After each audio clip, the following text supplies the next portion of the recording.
ისო, რა ქვია, დამირეკამეო სააკაშვილმა.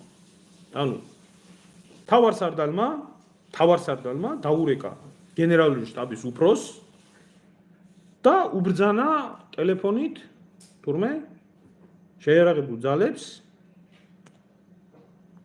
დაიწყოთ სასიცხლე წერტილების ჩახშობა. და არმიამ დაიწყო მოქმედება, იმიტომ რომ გაიცა ბრძანება. ძალიან გთხოვთ ამას მიაქციეთ ძალიან დიდი ყურადღება. ანუ სატელეფონო კავშირით ტელეფონზე პრეზიდენტმა სააკაშვილმა დაურეკა გენერალური შტაბის უფროს და უბრძანა ცეცხლის გახსნა და დაიწყო ოპერაცია. ხალხო, ეს წარმოგიდგენიათ რას ნიშნავს? ეს წარმოგიდგენიათ, ეს არის კატასტროფა. ეს არის კატასტროფა. ეს ასეც რო ყოფილიყო ეს სათქმელი არა და რატო? არ შეიძლება ქვეყანა ომში იქნას ჩართული და არმიამ დაიწყოს სამხედრო მოქმედებები სატელეფონო კავშირი, თუნდაც სატელეფონო კავშირი მობილური იქნება თუ დახურული სატელეფონო კავშირი იქნება, თუნდაც დახურული სატელეფონო კავშირით მოხდეს ბრძანების გაცემა. არ შეიძლება და ახლა ვიაგიხსნით რატო. კაცო, ჯერ ახლა სატელეფონო კავშირზე რო ვთქვათ, ვინ იცის, იქნება გადაჭერა მოხდა სატელეფონო კავშირის და ვინმე სხვამ დაგირეკათ სააკაშვილის სახელით.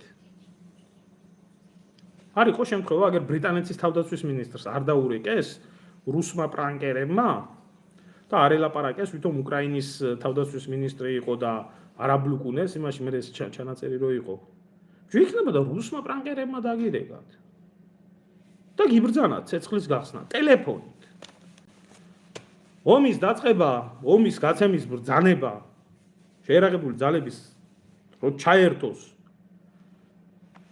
ამას სჭირდება სპეციალური დაშიფრული შიფროგრამა, რომელიც მოდის გენერალურ შტაბში, ხდება ამ შიფროგრამის გამოთვლა, რომელიც ნიშნავს ომის დაწყებას და ამ შემთხვევაში იწყებს არმია მოქმედებას.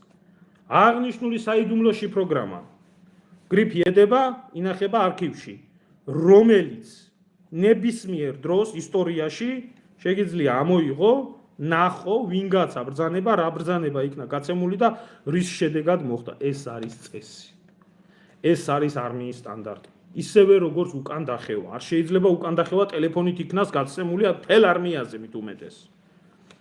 უკან დახევაც ასევე ხდება. იქნება ტერმა მოგაწოდა შენ ან რადიო პერეხვატი გაკეთდა ან სატელეფონო გადაჭერა გაკეთდა. შენ თუ არა გაქვს ხელში დაშიფრული შიფროგრამა, რომელიც გაძლევს დაბეჭდილი ბრძანება, დახიე ჯარები უკან ან დაიწყე. ეს თქვენ როგორ გონიათ ხალხო? და ეხლა როგორი ლაპარაკი მიდის, იცი?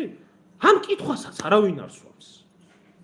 კითხვა არ ისმება, ხალხო, აი წარმოიდგინეთ, კითხვა არ ისმება ომის საგამოძიებლო კომისიაში, რომ შიფროგრამა ვინ მოგაწოდა, იმიტომ რომ არ იცის, ეს არც სულუკიანმა არ იცის.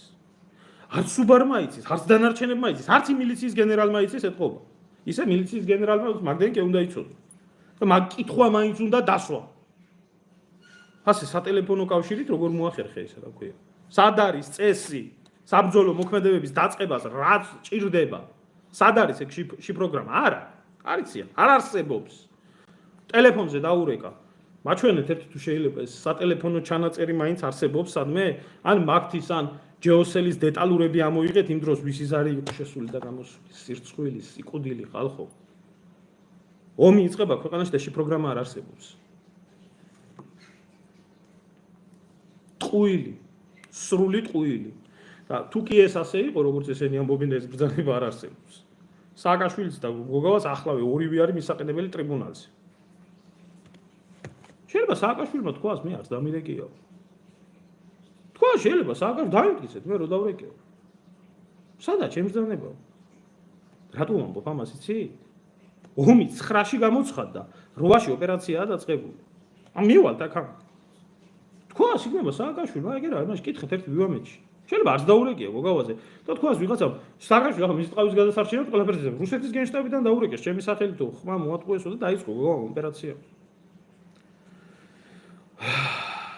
ხო. ახლა ამ საკითხთან დაკავშირებით ეს კიდე ცალკე